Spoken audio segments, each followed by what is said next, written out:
From garage sales to thrift store aisles, we hunt for treasure, stacking them in piles. Hustling hard, making deals all day, flipping finds, turning profit our way. Pure Hustle Podcast guides our quest, learning tricks to be the best. On eBay we make our name, reselling dreams, winning the game. Pure Hustle Podcast guides our quest, learning tricks to be the best. On eBay we make our name, reselling dreams, winning the game.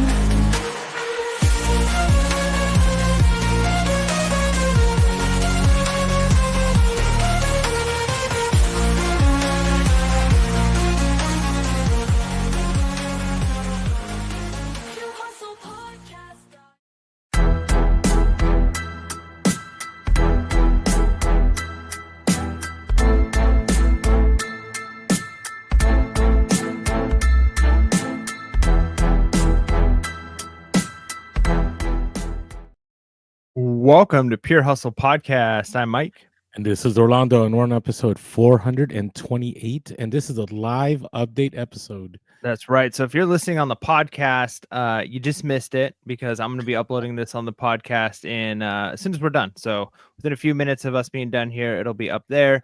But we are live right now, so we've got some people already watching and in the comments. So thank you all for joining us. And we're as we get into the holiday season, it gets a little bit dicey with the scheduling. Orlando and I try and make sure that we're still putting out weekly content. We haven't missed a week since we started 5-6 years ago, whatever that was. So it's been every week we've had content out. So it's a little bit different. Sometimes we miss a live Monday, but we are making up for it by being here today. So man, how are things going? So before we move forward, I just want to touch base with the fact that it's kind of great that it worked out this way because I had no power on Monday, right? So even if we try to do a Monday live episode, it would have been in my car somewhere. It just would have been sketch with the buffering not working out. And so I'm kind of just, it worked out, right? It all worked out. So, hey, thankful to everyone that is here on the live. Thank you to everyone that's in the chat.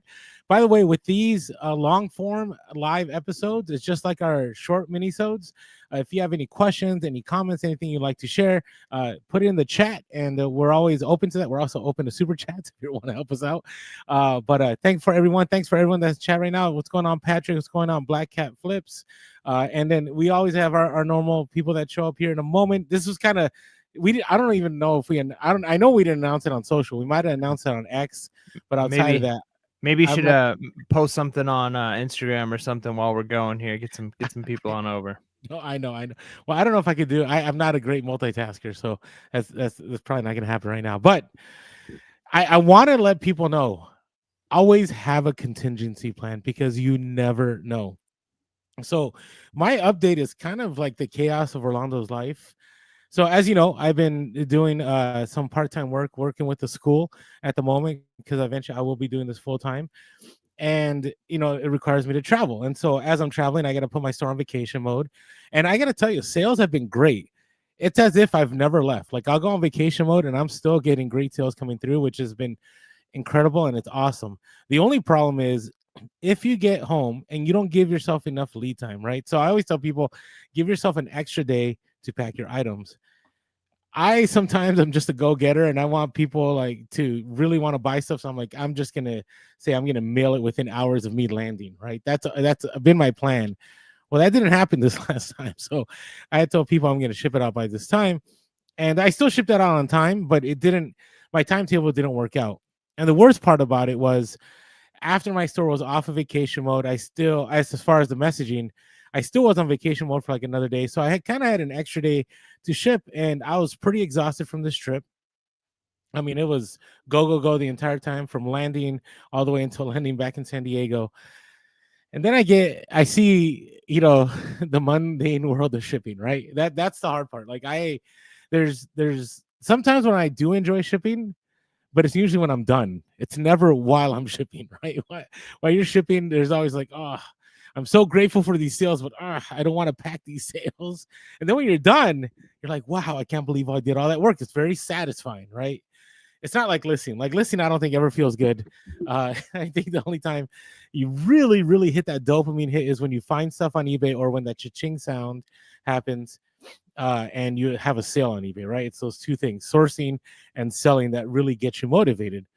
Well, that wasn't the case here. The case here was I had a ton of stuff I ended up having to pack, and it was great. I am grateful. I am not going to complain about the packing. It just, it was, to be real, it was a little much. I was kind of like, wow, like 50 packages, to come back to. And I've said this before, if you shift from clothing to collectibles or toys or hard goods, it is a learning curve, in the sense that with clothing, you're just used to, hey, I put these items that weigh less than a pound in a poly mailer. If it's an item that fits in a padded envelope and it's more than a pound, I put it in there.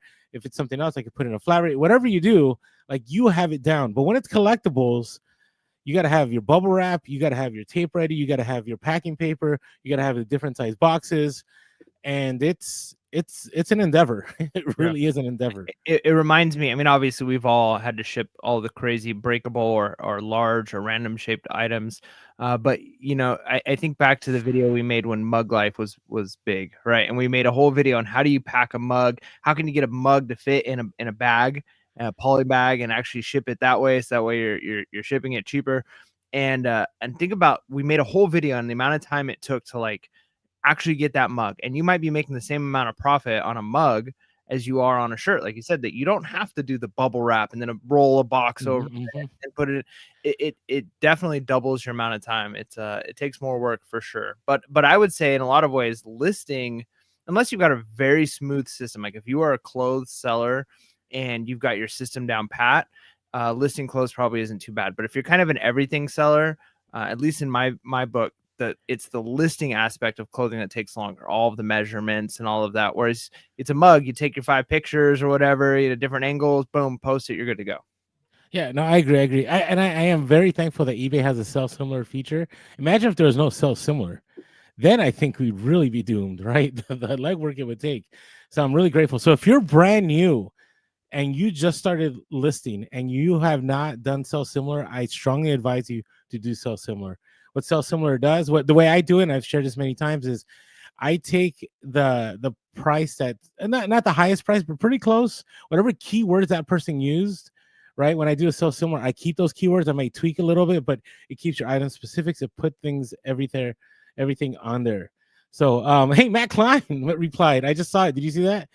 Matt Klein. So we had Matt on the show. He sells shoes, and he just said, "Oh, I just had his comment. I'm not a fan of my new iPhone where I can't just like pull up comments when I want." But he said, "Some days I miss shipping clothing. So much cheaper than shoes. LOL." Yes, it really is. It really is. And there's always that weird space with collectibles where it doesn't fit in a flat rate, and you need to ship it ground, but then like there's certain like measurements that you go above where it ends up really hurting your shipping, right? So I do not do free shipping on my hard goods. That's for sure. And some people might say that hurts my sales. It has not hurt my sales. Like I said, right now sales are back to where they were before April of this year. Like I talked about how April my sales tanked after changing my dynamic rate, ad rate for promoted listings, and I went to all flat, like $5 across the board or something like that. $5 across the board, flat 5% across the board. And when I did that, it just tanked everything. So another warning: if you want to change your promoted listings, do not make drastic changes because it will take time to rebound. And especially, I'm a big fan that once you get started on promoted listings, I would not remove myself from there unless you're willing to lose money for a good 2-3 months until like the algorithm picks up and catches up with what you're doing. So the story continues. So I got these packages that are packed. So I'm like, Monday, I'm going to wrap this up. And then I get this notice from our electrical company that due to high risk of fires, we will be shutting off the power for 72 hours. Yeah, that's crazy. I mean, I remember being out there in that part of San Diego and having to deal with that sometimes. But I asked you when you told me that, I asked like, is there actually a fire right now? And you said no. And usually it's like October is like fire season. Yeah, so this is December. Yeah. Did they have, there must have been like some kind of, they knew something was wrong with some of their equipment, right? It had to have been just like one area, or was it like a big area of San Diego that was down? No, it was mainly the eastern portion. I mean, they had alerts like throughout the entire San Diego County. It was windy. I will say it's usually because of Santa Ana winds, right? When the winds kick up, they're worried if a fire starts, it'll spread quickly. And it was super windy that Monday night. So I kind of understood. I know on Twitter on X there was a lot of hate for the electrical company because here's the thing that's strange, and I don't want to get off track, but it's like, hey, we're gonna shut you off, but do these electrical companies realize how much money you lose? Because so I kind of run like a bachelor. I have maybe like one or two food items to cook that are in the fridge because I go out to eat a lot. But I imagine if you're a family, husband, wife, 4 kids, and you have a stacked fridge, and maybe you don't have a freezer, and then they shut off your power for 72 hours, you got to find a way to save all that stuff. And if you don't, you could be losing hundreds of dollars, right? And if you work from home, you could be losing hundreds of dollars. And that was my fear.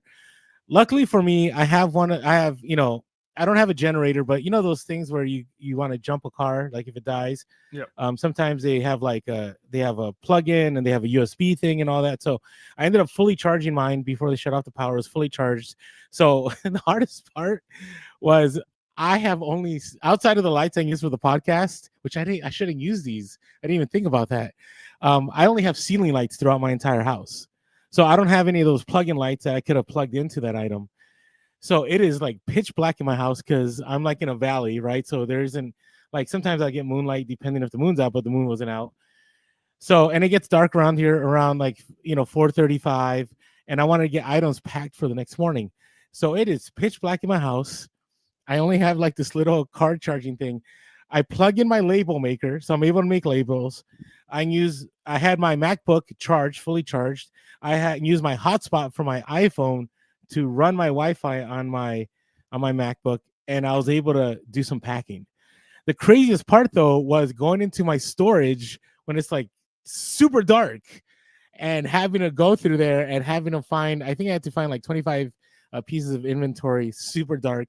And then I had to like set up some flashlights for me to be able to pack in the darkness to be able to ship the next day. So always have a contingency plan. Luckily, I was able to get everything out. I will say, not everything. I got everything out the next day.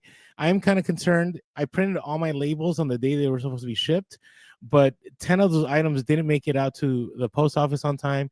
So I just got to make sure I sell more, so my top rated seller status is not in danger. But yeah, it was wild. That's a big deal. I mean, what you said about having a contingency plan. I mean, I've started, kind of getting things to survive, like, in case power goes out, because I'm in Texas. That happens occasionally, where power could be out for a week, especially in the cold time. So but as a work at home person, because a lot of businesses, like for instance, my school not too long ago had power outage on some of the hallways for a while. But most like schools or big businesses, they've got generators, they have things as like a backup, right? Because especially big companies, they can't survive if power's out for a long period of time. Like, they need to, so that's worth it to them to have backup generators. Well, we're at a point now in time, like, technology is cheap enough. Like, you can go on Amazon and get like a lithium battery, like charging pack thing that will charge up your computer. You could power all kinds of stuff for, days. Not a lot of things. You couldn't like run your refrigerator on it for more than probably a couple hours, but you could run your reselling business off of one of these things for several days, right? And you're looking at a couple $100. And so, is that a lot? Like, if you're a brand new reseller, don't go out and buy like the emergency battery pack in case your power goes out for a couple of days. But if you're thinking about it as a business, that could be a business write-off, right? Here's my backup in case, because it might be you're in somewhere like California where you're dealing with fires or earthquakes, but you might be in another part of the country that's dealing with hurricanes or dealing with freezes, and power can be out or you can't get out. And so having a way to be able to, like you said, take pictures still, to have lights, to be able to print labels, all of those things are still important, because you can't just shut your business down and say, well, too bad. And there have been times, back when I was doing the trailer life thing, where, we didn't have good internet. So I would drive to Starbucks and do stuff at Starbucks, right? And it was like, even the podcast, hey, I've got to edit and upload this podcast. All right, wife, I'll see you in a couple hours. I'm going to Starbucks to upload this thing. And so, we all have to do those things when you need to, but it's nice if you've got if you're running your business out of your home, it's good to have some kind of backup, or even a cheap gas generator. A couple $100 you can be set up for a couple of days. This isn't like, hey, I'm going to be able to survive the zombie apocalypse, but I will be able to like keep eBay running and keep my Amazon business running if power's out, even for one day. That could be very detrimental to you if you don't have some kind of a backup plan. Yeah, and my power just came on this morning. I mean, I've been out for 2 days, right? So I had 2 days of shipping that I had to do without power. So a couple takeaways. One is I don't know if Bluetooth would have been more difficult, but I'm glad I had a USB label maker, so I didn't have to worry about having to set up Bluetooth to my hotspot on my phone. Second is I'm grateful that, and again, I'm not the most organized person. If you guys have seen my death piles, you know that I don't have everything organized, but I have all my listed inventory organized. And so I didn't have a struggle finding the inventory. Yeah, it was dark. Yes, I had to get the flashlights out, but I was able to locate everything in good time. So that wasn't a stress. And the other thing is, make sure that your phone is able to do hotspot over, I had several devices at that time. I had my MacBook was going. I had my son was on the iPad. I also had my other MacBook. Like I was streaming, I was watching something while packing, like I was in the background. And so have something that works, that's allowing you to continue moving. But I would strongly recommend also, call eBay. I didn't call eBay on this one because I was able to take care of it, but sometimes eBay is able to take care of it.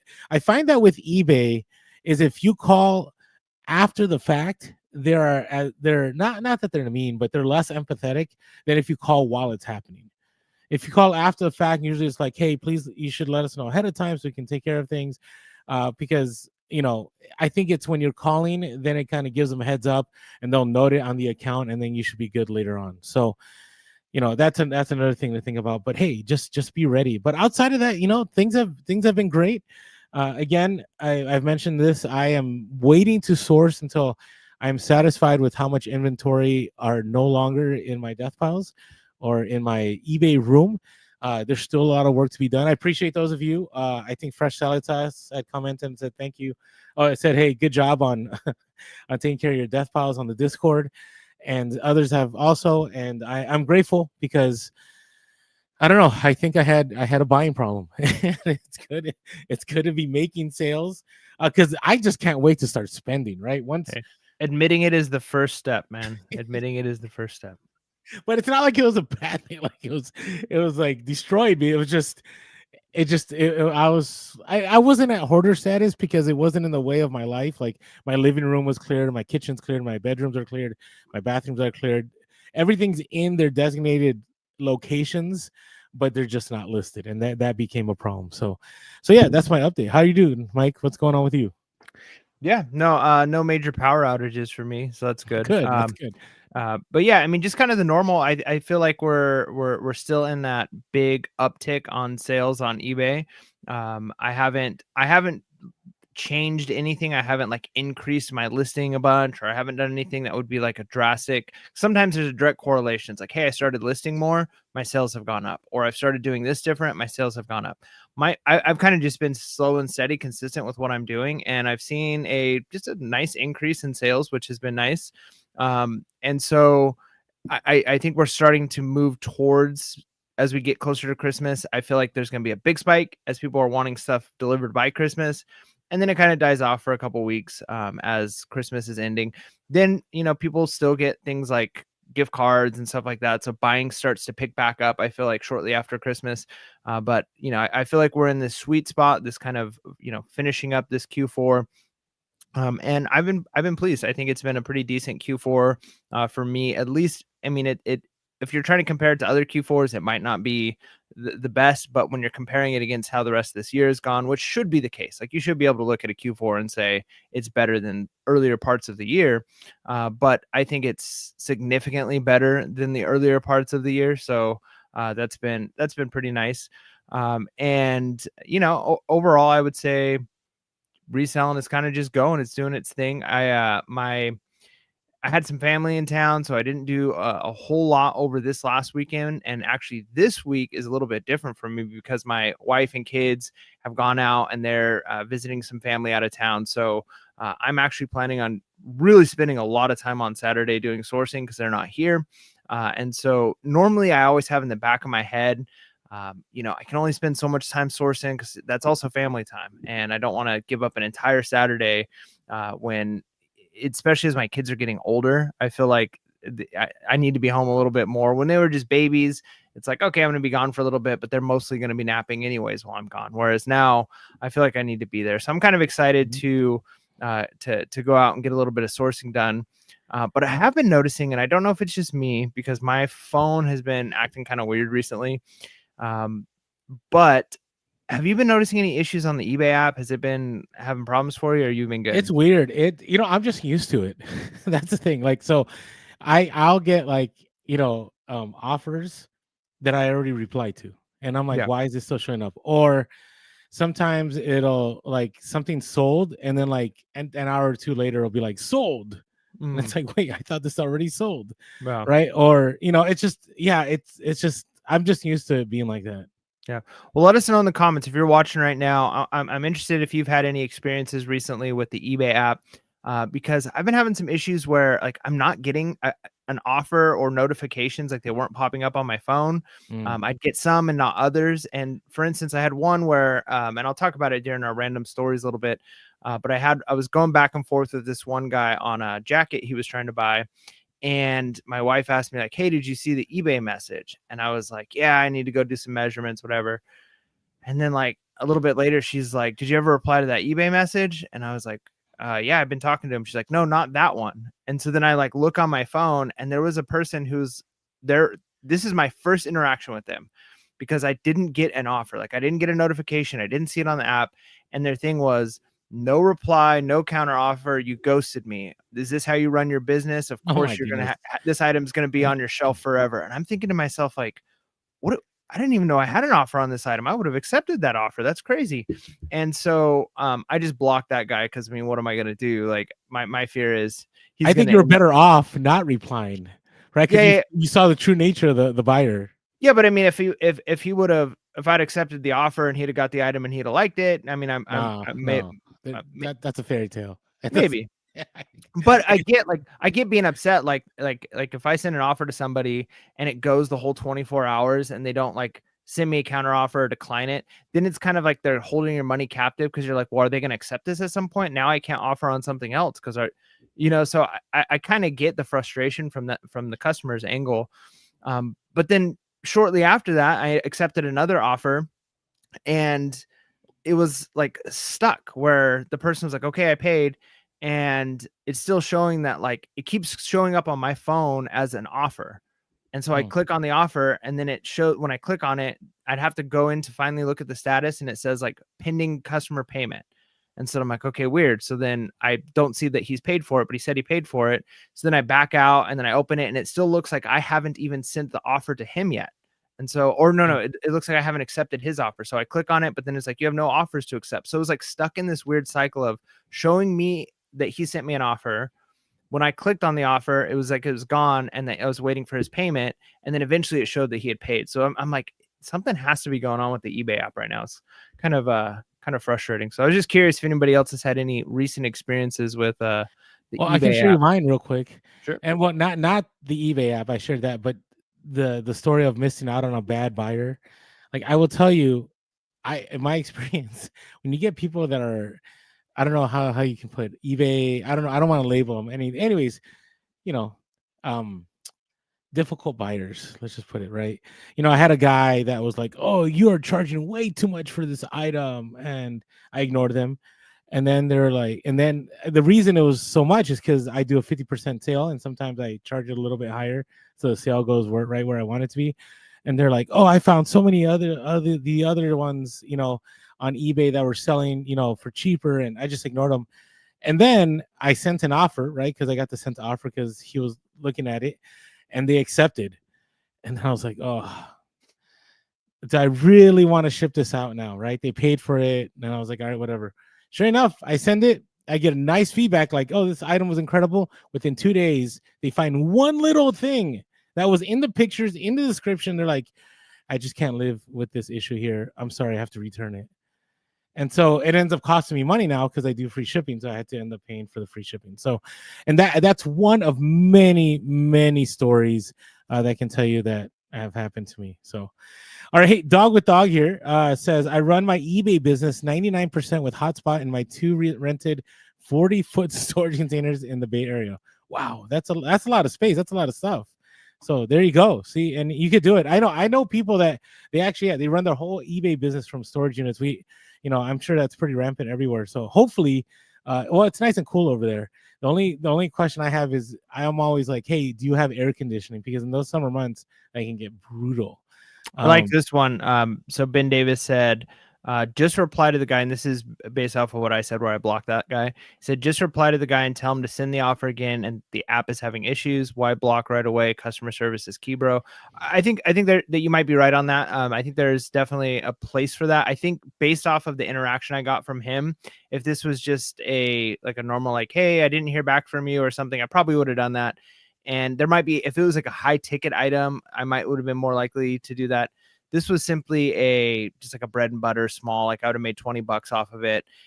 And he was very aggressive in his message back to me. It wasn't just like, a nothing thing. It was pretty intense. And so to me, it wasn't worth it to try and sell this item to this guy. But I think you might be right. I think that I may have been too quick to block on that. I still think I made the right choice, but yeah, I mean, if I had that mentality all the time with everything, it could definitely turn into bad customer service. So, yep.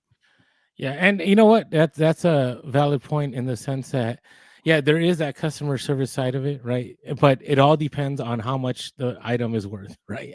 I'm not going to go out of my way for a $10 to $20 item, right? I will go out of my way for something that's over $100. I'll go out of my way, especially if it's for over $1,000. You have my attention for hours if you need it, so I can make that sale. So that's a good point. All right, Big Drake says here, Orlando, do you feel rug pulled? I haven't been rug pulled, by the way, in this crypto cycle yet, so I'm grateful for that. With the Mercari change, I know you started selling on Mercari for the 0 listing fees. Will you continue to list on Mercari? So, let me just talk about it now since we're here, and it's one of our reseller topics. But so Mercari actually switched up again. Okay, and so in case you guys don't know, Mercari earlier in this year, I think it was back in March or something, they had decided that there would be no fees for sellers, and instead that they would charge buyers the fees. And here's what Mercari said. It said, in light of they said, our goal has always been to deliver the value you deserve, whether you buy or sell on Mercari. We went back to the drawing board and thought about the value you deserve and have an important update to share with you. We are rolling out a new fee structure starting January 6, 2025. This change comes after listening to your feedback and recognizing the need to make an adjustment based on the benefits you expect from Mercari. When we initially introduced our current fee structure in March, our aim was to make selling more accessible to sellers. However, while sellers got to keep 100% of their sales proceeds, sellers experienced fewer sales because items were less affordable for buyers. We realized our current fee structure underserved buyers wasn't helping sellers more, and ultimately negatively impacted Mercari and our community by reducing overall transactions on the marketplace. The new fee structure addresses these concerns. And so I see that, like, that was one of the biggest concerns we had. It was like, yes, sweet, no listing fees, but are people really going to pay that extra fee, right? I don't know if it was a protection fee, I forget what it was. And in the end, I remember a lot of people saying, yeah, things were great in the beginning, and then things kind of toppled a little bit. So what Mercari says now, that it's a flat 10% selling fee, applies to the completed item price and buyer paid shipping. So it's just like eBay, except eBay also throws it into the taxes. So I wonder if Mercari is going to be doing that eventually. We're removing the direct deposit fee for successful withdrawal transactions. And then for buyers, they're still charging a fee. A 3.6% buyer protection fee applies to the completed item price and buyer paid shipping. The buyer protection fee reflects the following. It's about the free refund. So they haven't really talked about what they're doing refund, unless I missed it.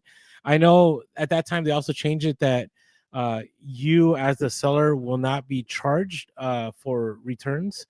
So I'm not 100% how that happened. I do have things cross posted. We share with Vendu here, but I got to tell you, my Mercari really I would say Mercari and Bonanza are in a race to see who gets the most sales for the year, which is maybe like a handful. So yeah, no, Dre, I miss those days, the no selling fee days back in the day. Well, there's this one, but there was a time when there was no selling fees when Mercari first came out, but they didn't charge anybody fees, and that was a great time. So I get it. All right, hey, Silver Fox Finance has a comment here before we move on. Said bought 15 gifts, 10 of $40, and 3 sellers were terrible. 2 sold used broken items as new, and 1 replied to my question in full capitalization for select words, like he was yelling LOL, shake my head, SMH. Yeah, it's part of the game, right? It's part of the business. This is what we deal with. This is what happens. And it is what it is. But going back to Mercari, it just I would tell people still cross post. It's still worth it to you if you have something like Vendu, or you. And by the way, you have our promo code Pure Hustle, and you end up getting a nice discount by using Vendu. But it's still worth it to you because it gives you more eyes if it's less labor, right? If it's less labor and you're getting sales. I would say also make sure that you have eBay like fully understood. Like once you have eBay down, I think it's okay to venture out, or make sure you have Mercari fully understood if you're going to cross post to eBay and all the other platforms. All right. Do you have any random stories here, Mike? Yeah. Let me do a quick one here. Okay. So I had this jacket that I bought. It's been a few years now, and it's a really cool England made like pea coat, but it's a long trench coat one, like one that you wear that goes all the way down. Like and Matrix? It's Matrix style, but it's like pea coat style, so it's like almost like more like a felt instead of like smooth leather. And it's really cool, but it's big. It's like for a big guy. But the tag on there said 40R, which I believe for the measurements, it's been a while since I've worn like suit jackets and like paid attention to the size, but I'm pretty sure that's just like the circumference of the like chest area. So to me, that would be like what, 20 inches armpit to armpit for it to be a 40R. It's like an right? XL. Yeah. So I sold years ago, like 2 years ago, it sold to somebody at like a really high price. Like I sold it for like $100 and some plus shipping. So it was a good sale, decent sale, because I picked it up, for a couple bucks. Anyways, the guy was furious. He's like, I have this brand. I have coats just like it. My size is a 40R. This is not a 40R. And he like took pictures and sent how much bigger it was than his other ones. And so he's like, this is not right. And so I don't know what to tell you, but you could just return it, right? So I had to refund him. I got it back. I took the measurements, and my measurements armpit to armpit were like 24 to almost 25 inches. Like, it's real big. So I updated the listing, and I just put in like the description, like this is the tag on here, but here's like the actual measurements. Anyways, I've had a couple offers since then, and I'm always very careful, like when somebody offers for this jacket, to explain, like, look, this is the tag size, but this is the measurement size. And a lot of people are just like, oh yeah, that's not what I want. I saw the tag size. That's what I was hoping for. Anyways, this guy messaged me, and he's trying to offer for this jacket. And so I give him the spiel, and he says, can you please send pictures? And so I'm like, because when I first I never updated my listing with new pictures. Yeah. I just updated the measurements in there. So I was like, well, here's the measurements. I already took the measurements. He's like, yeah, but can you take pictures of the measurements? And he sent me pictures of his, like, here's how I did mine. And his armpit to armpit was like 18 inches. And I'm like, no, this is way bigger. Like if yours is 18 inches armpit to armpit, mine is like 24. So anyways, he goes, well, just send me a picture. So I go and I dig it out, and I have like a hurt knee right now. So I'm like getting into this toe. I take it out, and I take the picture, and I send it to him. And then he's like, well, and after I send it and I put it back in the tote, because I'm thinking there's no way he wants this, because if his is 18 inches armpit to armpit, this one's 24. This is too big for him. Anyways, he messaged me back, and he goes, well, can you give me the measurement, a picture from the top to the bottom of it? I'm like, oh, fine. So I go and I get it out, and I take the picture top to bottom. And he's like, okay, well, when I lay mine flat, it's a little bit maybe closer to 24. So I'm like telling him, I'm like, look, I just don't want you to be unhappy with this purchase. And he says, I have one that's like similar to this. And he goes, and I have the money to spare. He's like, I don't want to return it. He's all, I can afford for this to be the wrong size for me. If it doesn't fit, he goes, but I think this is the one I'm looking for. So I sold it to him because, you know, I've got messages from him saying that this is what he's looking for. He was okay with the pictures. He was okay with the size. And I don't have free returns. Like, he's going to have to pay the return on it if he wants to. But, you know, I took his word for it that it's like he saw the pictures. He measured it compared to his. He seems to be happy with the purchase. He hasn't got it yet, but he seems to be okay with the pictures and the measurements. Even though to me, it looks like mine is bigger than his. But I don't know, maybe the guy put on some weight or something, but it's just kind of an interesting story. Cause I'm like, this has been a nightmare jacket for me. Cause every time I get an offer, I'm like, I'm just going to throw this thing away because. Oh, I've done that. I have a J. Crew leather trench, and no matter what, every single time, even if I put measurements, always like, it's too big, it's too big, it's too big. And one day I was like, I'm done with you. And I just threw them in the dumpster, and I'm like, it's over. Like, it's, you know, I probably should have donated, but I was in a fit of rage. So here we go. Ben Davis says here, a lot of European blazers are 10 higher than a US.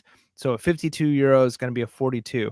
So yeah, that could be it. It could just be that, you know how like even like Doc Martens, I mean, obviously like that with shoes, one like size. UK size versus, so it could be that like people were thinking American 40 and, you know, it's actually a European or vice versa. It's marked. I don't know. So, but if somebody knows the brand, they know the jacket they're looking for, hopefully it works out. Yeah. Hey, so I want to move on to reseller topics. Before we do that, though, I want to share about My Reseller Genie. If you're looking for software to help you with your bookkeeping, be able to import your eBay sales, help you with your taxes, check out My Reseller Genie, made by resellers for resellers. If you use our code Pure Hustle, you get 15% off the first month. So definitely check out My Reseller Genie. Great partners of the podcast, and this is actually an affiliate. This is a paid sponsorship. And so if you'd like to sign up, again, Pure Hustle, and you get 15% off the first month. Hey, so let's talk about some reseller topics here. All right, let me get that music going. Let me know when I'm doing my my talking here if you could hear it over the music. Okay. All right.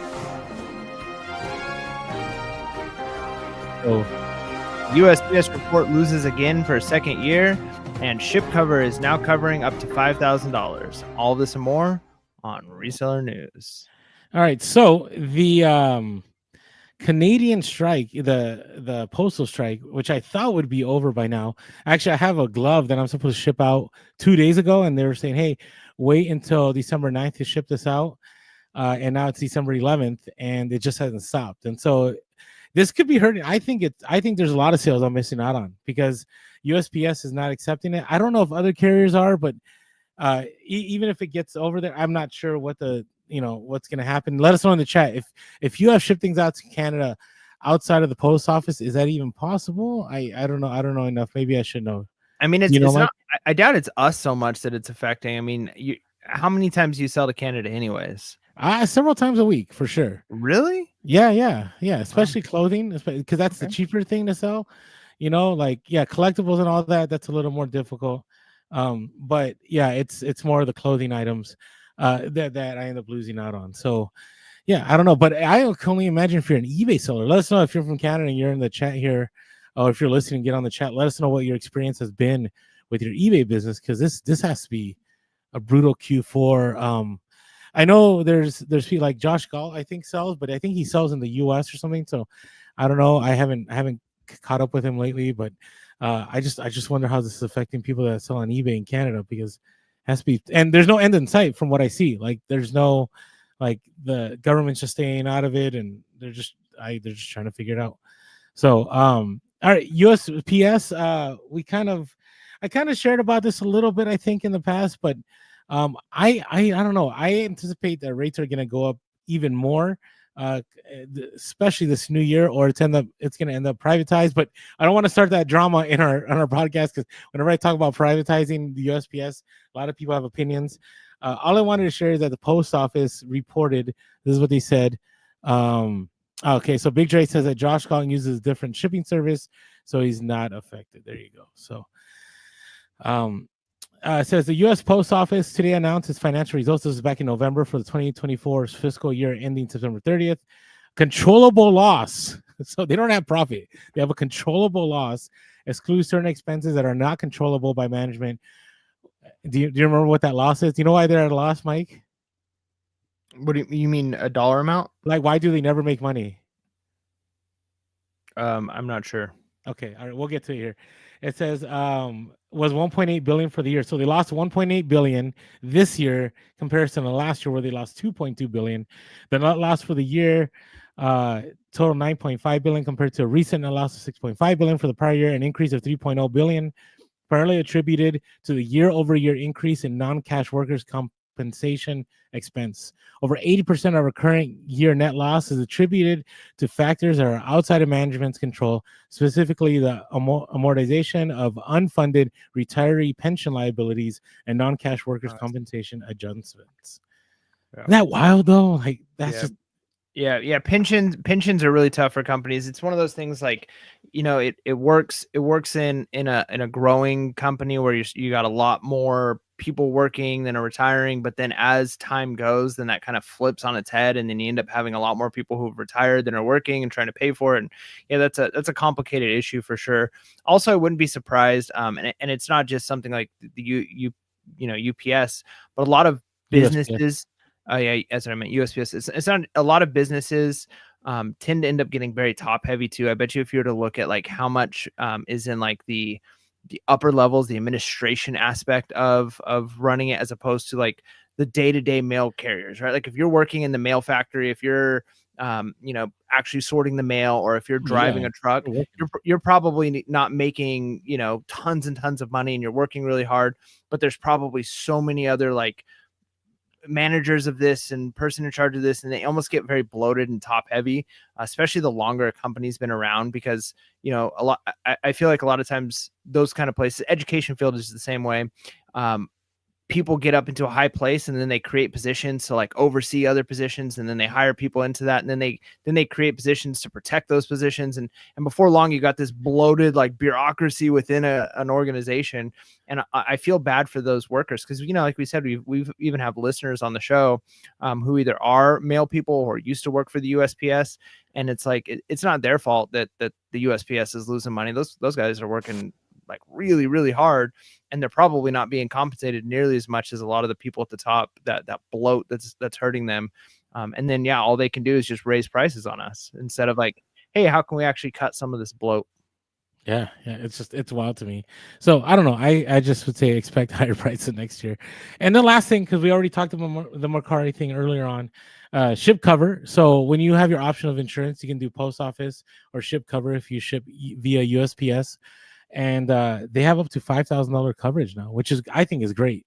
I find with the post office, it's always tedious. Sometimes you'll get denied for no reason, and then you have to like appeal it.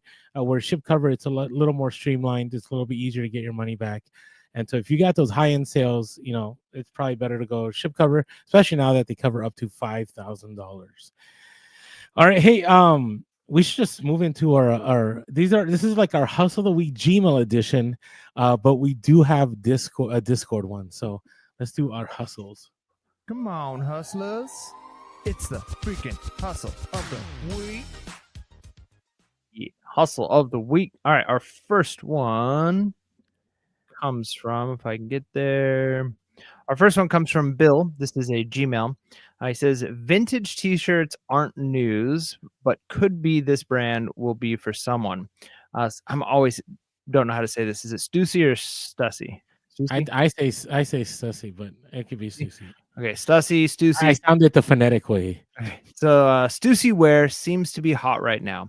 So I bought this t-shirt for $1 at an estate sale, and it's a vintage 90s single stitch. It had a few small holes and some minor stains. Sold a vintage 90s Stussy men's extra large big logo back hit t-shirt, USA distressed blue Y2K for $44.93. Man, from $1 to $44 off a t-shirt. And speaking about what we talked about at the very beginning of the episode, man, that's easy to ship. That's you stick it in a bag, send it out. Bing bang boom. There you go.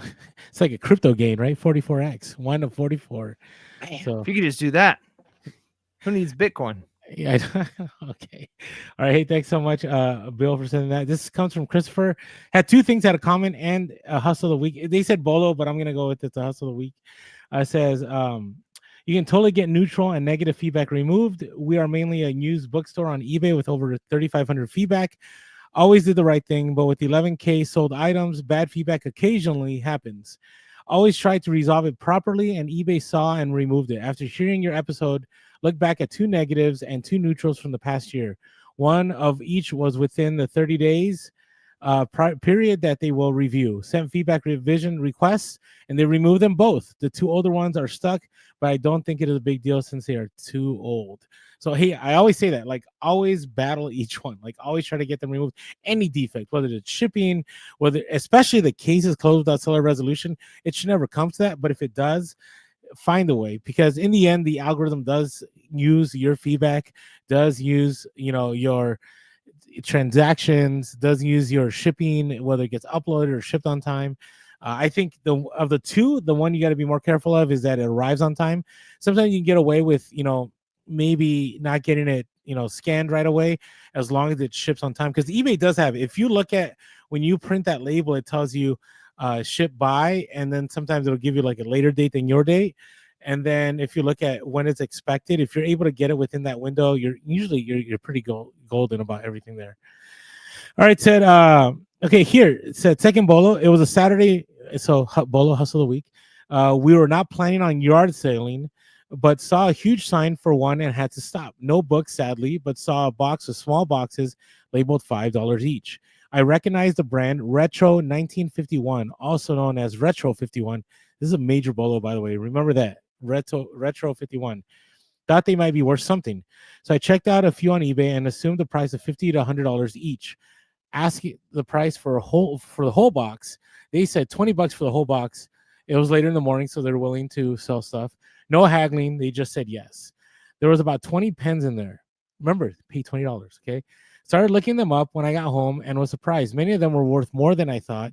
The brand does limited editions, and there were limited editions in the box. Once I couldn't find comps for some of them, I auctioned them starting at $100 and ended at $960. Another 4 sold for a combined $967, and my unsold listings are currently at over $1,900, all for $20. So when I look at the pictures, it's pretty fascinating. So the one that sold for $960 with the 54 bids, it was a Retro 51 Masters of Mystery Tornado with box purple and black box. So we're talking about a pen in like these nice boxes. Another one was a Bonanza 10th Anniversary Edition rollerball pen for $239. Another one was a Tornado Scrooge McDuck rollerball pen for $245. So from 20, man, those are the kind of finds that's, what, I need to get out there. I need to get out there this Saturday. I don't care. I need to get out there. Like, it's just one of those things where it's like, wow, I still may not, because I got to be disciplined, but I got to tell you, always do your research. Always be willing to run an auction if you don't know sometimes, because you never know it will run. So nice work there. Man, I love those finds. Good job there, Chris. That's fantastic. All right, our next one comes from EJ, another Gmail. It says, hey guys, here to share a hustle. I went to an estate sale on the first day of a 4-day sale, so prices were high, and I had driven over an hour to get there. Was getting desperate, and then found buried treasure in a room that most estate sale companies overlook. In one of the bathrooms, there was a bathtub full of older adult diapers. I ended up finding 3 bags of NOS Depends, Old stock. New old stock Depends, that I bought for $5 each and sold them for $100 each the same day I listed them. That more than covered the cost of everything I bought and made all the weird looks I got walking around the estate sale with arms full of old diapers well worth it. Love the content, EJ. Man, it's one of those things. We've talked about diapers before, both kids and adult diapers, and I think there's definitely a place for that, especially old stock like that. Certain people know what it is they're looking for, and so they're willing to pay for it, right? Like maybe the new ones, they've changed. I mean, I just even think, like, I know it's a weird thing to talk about, but I think about, like, my kids. Like, one of my kids is so sensitive, like certain diapers like work on his skin, and certain ones, like, he's gonna break out and he's gonna be miserable. And And you just got to imagine, like, anytime you're looking at healthcare stuff like that, where when it's skin product or stuff that's touching your skin, if somebody knows that there's something that works, they're willing to pay for it, because I mean, being uncomfortable is terrible. So yeah, it would be, I'm sure you got some looks walking around with that, but what a great find, and a good bolo too, for sure. Yeah, agreed. And yeah, and again, yeah, just you never know, right? Like, and the bathroom is one of those places I don't go to estate sales. Like, I know a lot of people find like perfumes, and they find like, you know, other stuff, whatever. I like, you know, whether it be like dental floss, or I mean, there's all kinds of old stock stuff that people look for. So keep an eye. All right. So this is from our Discord. This comes from Loaded Basement 58. By the way, if you're ever wondering how to join our Discord, you can go to our Patreon, go to patreon.com/Pure Podcast, or you go to the link below, and you can sign up for $5.55 a month. That $5.55 a month allows you to join the Discord. The Discord is a huge, thriving community of pure hustle resellers. We have people that do arbitrage, whether it be Amazon or eBay. We have people that do just books. We have people that do antiques. I mean, we have the gambit of resellers on there. So if you want to go in there and just check it out, it is, I think it's the lowest price Discord out there. Maybe we need to raise it for 2025, but for now it's $5.55 a month to year end. So definitely check it out. It's a great place to be. Again, patreon.com/Pure Hustle Podcast. All right, so this comes from Loaded Basement 58 from the Discord. And Loaded Basement 58 says, good morning. Was out sourcing garage sales this past summer, and having no luck at neighborhood sales, came upon one sale and noticed some boxes that had stickers on them bearing the name of an Italian ceramic artist who did a lot of mid-century Italian pottery. Upon opening them, found a very funky modern coffee tea set that was unlike anything I had seen from this artist previously. The woman said she got the set for her wedding 30 years ago and never used it. The set included a coffee/teapot, covered sugar bowl, and 6 cups/saucers. She wanted $2 for all of it. I figured I'd get between $50 to $100 for it, so I grabbed it for $2. Upon doing some research, I found that this set was worth a lot more to the right buyer. It's a Marco Zanini for Betosi Hollywood postmodern tea/coffee set. Brand new in original boxes. It's a pretty specific style, so figured I was going to take some time to sell. I listed it for $1,200 or best offer. It took a couple of months, but got an offer for $750 plus ship and accepted it. Remarkable ROI for me, and the person who got it is thrilled about it. Win-win. So I got to tell you, that is... And for me, like pottery and all that stuff is really, really hard, like, to sell, right? I have a bunch of stuff that I've just not sold, but maybe now's the time, right? But I would say with old tail items, make sure you don't fill up your store with long tail items, because it may take a while to sell. But if you get that, 2 months, I would say is not necessarily not long tail. So it is great. All right, how about you? Do you have any hustles of the week or bolos? Yeah, so my hustle of the week was just another thing that I was excited to sell that was on my shelf for a long time, and even moved with me to Texas. But I bought a Eeyore Winnie the Pooh like plush, and it had like a detachable tail, and it was a Disney plush, and I think I picked it up for like 50 cents or $1 at a garage sale. And it's just been sitting, but I it was Disney. It's in really good condition. And it's one of those like early buys that I had that I'm like, this thing is going to sell. So it has traveled with me pretty much every time I've moved. It's moved with me to, various reselling storage locations. And it finally sold. It sold for full price, not even an offer. And so it was just one of those things where it's like, it's no longer a good idea to buy and wait years for the right buyer. But if you've already got the inventory, sometimes you just got to wait. And so when that right buyer comes around, it's nice. So it was, I think I sold it was like $35. So from a 50-cent buy to $35, not too shabby. Yeah, you can't beat that. All right. Hey, I want to share in the chat hustle of the week. Big Dre says, I was waiting for a Braille typewriter to go down in price. I showed up when the store opened, but 2 resellers were already debating whether or not to buy it. As soon as they put it down, I bought it. I wonder how fast that reaction was. Like, boom, boom, like just snatched it right away. Says they had a look of horror on their face when they saw me buy it. I paid $50 for it, and it sold within a week for $250. The buyer said it would be a Christmas gift. That's an awesome story, Big Dre. Again, you never know. People miss out on things all the time. And sometimes people put things down, and that just gives you an opportunity to sell that item. So, all right. Hey, I got a hustle of the week to share. And this is a long tail item. So I am not a big fan. Like, I learned this lesson this past year and the year before. I had some connections throughout San Diego where people that were like moving out of state, like were just trying to offload their stuff, and these individuals like would help these wealthier individuals like either clean their home or organize their home, whatever. And so they'd call me up, and I ended up picking up a lot of, like, I would say old wealth items, right? Like, it's like not like they're wealthy, like there's money in these items, but they're like antiques kind of, right? So they don't move very fast. And I have stuff that's worth a lot of money, but it's not moving because it's not trendy, right? It's not what people want at this time. Well, I was happy to sell these. So I had this set of 2 lamps. I could have very easily just been like, I don't want to deal with this. Well, I ended up picking up, somebody was like, hey, just take everything. So there were a set of 2 Vontury, Vontury, ombre, ombre with an accent, green lamps. They were unsigned. They were 19 inches tall. And, they're all looking, they look pretty cool, right? They had kind of like the nice stands on the bottom, the nice brass stands, and it was really ornate. And it had been sitting like in my section where I put all the stuff that can get destroyed easily.